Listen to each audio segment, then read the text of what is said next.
दोस्तों जय मसीह की। मेरा नाम प्रदीप है और आज हम कुछ बातें करने वाले हैं संगति को लेके। संगति, प्रभु यीशु मसीह को जानने के बाद में हमारी संगति कैसी होनी चाहिए, तो मैं आपको बताना चाहता हूँ। सबसे पहले हम वचन पढ़ेंगे और वचन है भजन संहिता अध्याय 1 और वचन 1 से लेके 3 तक। तो मैं वचन आपके लिए पढ़ना चाहता हूँ, आप भी पढ़ सकते हैं वचन को। क्या ही धन्य है वह मनुष्य जो दुष्टों की योजनाओं पर नहीं चलता और ना पापियों के मार्ग में खड़ा होता और ना ठट्ठा करने वालों की मंडली में बैठता है, परंतु वह तो यहोवा की व्यवस्था से प्रसन्न रहता और उसकी व्यवस्था पर रात दिन ध्यान करता रहता है ना।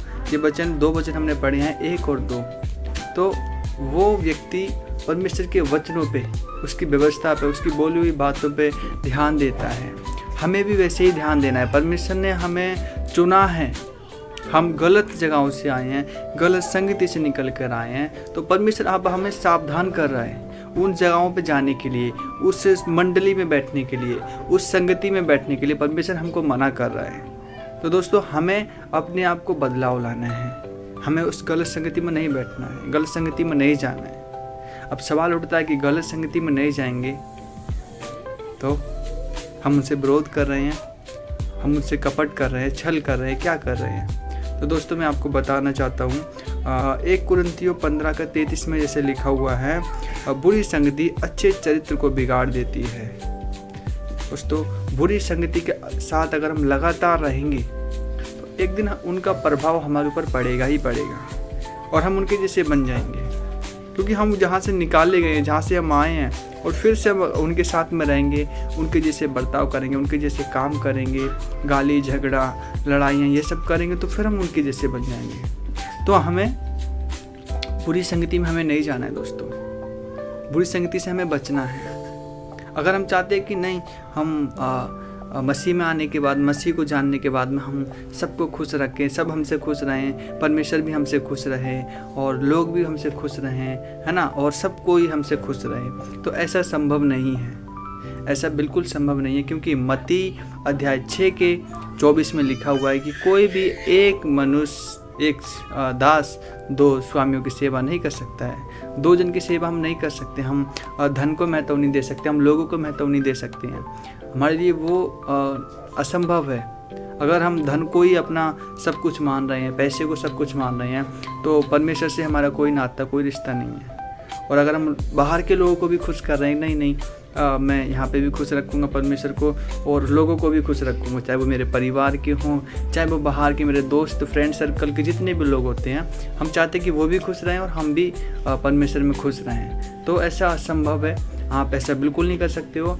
जब आप प्रभु में आते हो और लोग बोलते हैं कि लोगों के ऊपर इतना, मतलब लोग टॉर्चर करते हैं, बहुत सारे कमेंट्स करते हैं लोगों के ऊपर कि आपने ऐसा कर लिया, ये मैं बोलना नहीं चाहता हूँ, लेकिन लोग ऐसा बोलते हैं कि आपने ये ऐसा कर लिया, ये बदल लिया, बहुत सारी चीज़ें। तो दोस्तों कोई कुछ नहीं बदलता है, हम बदलते हैं अपना जीवन। तो हमें ऐसे लोगों से सावधान रहना है। अगर हम उनकी बातों को सुनेंगे, उनके जैसे करेंगे, तो हम भी बदल जाएंगे और फिर हम जहाँ से निकाले गए थे वहाँ चले जाएंगे दोस्तों हम दोबारा से। तो दोस्तों मैं एक बहुत बड़ा उदाहरण देना चाहता हूँ आपको। एक लड़की, उसने एक सूअर के बच्चे को देखा, छोटा सा बच्चा था, बहुत क्यूट लग रहा था उसको, और उस बच्चे को अपने घर पे लेके गई।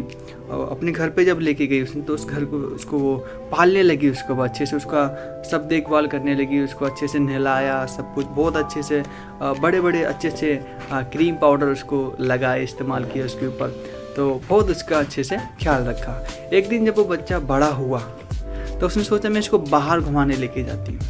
जब वो बाहर घुमाने लेके गई तो उसका देखा कि वही जो सूअर का बच्चा था, उसने अचानक से खोल दिया उसको कि थोड़ा घूम लेगा। तो बच्चा वो क्या हुआ, वो जाके कीचड़ में लौटने लगा, वो सूअर का बच्चा कीचड़ में लौटने लगा। तो दोस्तों कुछ लोग ऐसे होते हैं जो मसीह को जानने के बाद में, आने के बाद में भी वो फिर से उसी गंद खाने में चले जाती हैं।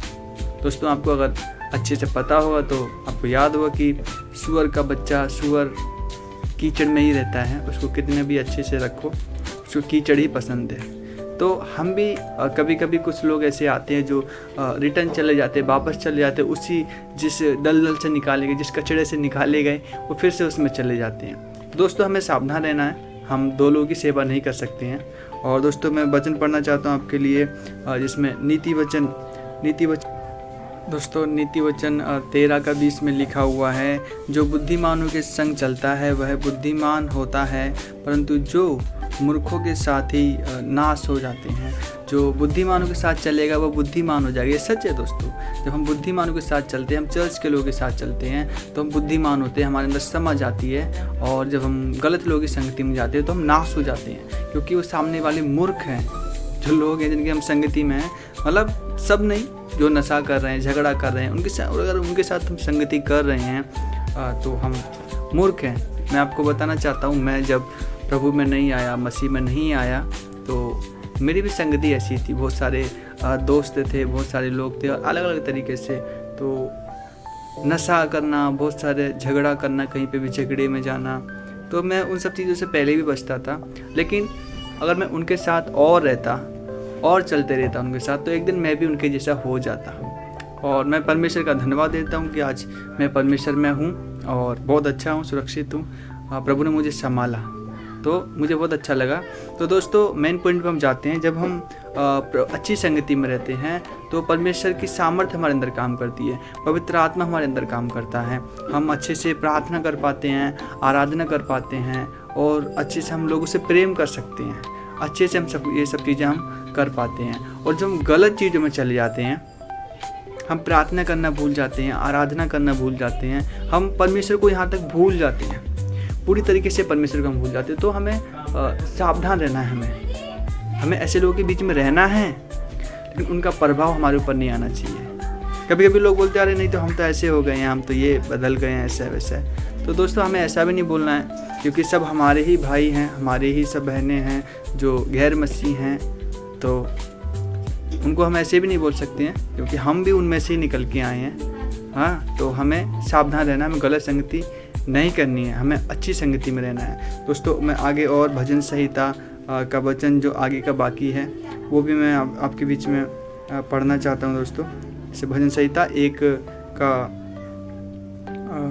अध्याय 1 का 3 वचन जो है वो मैं आपके लिए पढ़ना चाहता हूँ। तो तीसरे वचन में लिखा है दोस्तों, वह उस वृक्ष के समान है जो बहती पानी की धाराओं के किनारे लगाया गया है, और अपनी उसके जो फल है, उसके जो पत्ते हैं, कभी मुरझाते नहीं हैं। तो दोस्तों मैं बताना चाहता हूँ, जब कोई भी पेड़ आपने अगर देखा होगा, तो कोई पेड़ जब किसी नदी के किनारे लगा होता है तो वो हमेशा हरा भरा रहता है, क्योंकि उसको टाइम पे पानी मिलता है, समय पे पानी मिलता है उसको। उसके पत्ते कभी नहीं मुरझाते हैं, वो हमेशा एक समान रहता है, और उसके फल बहुत अच्छे फल आते हैं उसके ऊपर। तो वैसे ही दोस्तों हमें भी, हम प्रभु यीशु से कनेक्ट हैं, उस गलत संगति को छोड़ के प्रभु यीशु के साथ अगर हम हैं, तो हम उस वृक्ष के समान हैं जो बहती धाराओं के किनारे लगा हुआ है। हम कभी नहीं मुरझाएंगे। आपने देखा होगा जंगल में पेड़ कुछ नदी के किनारे होते हैं, वो हरे भरे होते हैं, जो कुछ नदी से बहुत दूर होते हैं, उनको एक ही सहारा रहता है बारिश का। जब बारिश गिरती है तब उनके पत्ते हरे होते हैं, उनकी डालियाँ हरी होती हैं, नहीं तो वो मौसम के बिना सब सूख जाते हैं। तो वैसे ही हमारा जीवन भी है। हम उस परमेश्वर के साथ हैं, जुड़े हुए हैं, तो हम हरे भरे रहेंगे, हम खुश रहेंगे, हम आनंद से भरे हुए रहेंगे, आराधना से, प्रार्थना से, हर एक चीज़ से हम भरे रहेंगे। लेकिन जब हम परमेश्वर से दूर होकर दूसरी संगति में चले जाते हैं, तो हम भी उनके जैसे मुरझा जाते हैं। तो हमें मुरझाना नहीं है, हमें साफ दिख रहा है कि हमें परमेश्वर के साथ हैं, तो हम फलदायी रहेंगे, हम फलदायी हो पाएंगे। तो दोस्तों याद रखिए, गलत संगति अच्छे चरित्र को बिगाड़ देती है ना। तो हमें गलत लोगों के बीच में संगति नहीं करनी है, हमें वहीं जाना है जहाँ पे नीति वचन 13:20 कहता है कि बुद्धिमानों के साथ रहोगे तो बुद्धि पाओगे, और मूर्खों का साथी नाश हो जाएगा। तो हमें भी उस पर ध्यान देना है। और मैं इजाज़त चाहता हूँ, इस वचन के द्वारा आप आशीषित हों, और अपनी संगति, अगर आपकी संगति में कुछ भी ऐसा है तो आप बदलाव लाइए, और प्रभु यीशु मसीह में बढ़ते रहिए। जय मसीह की।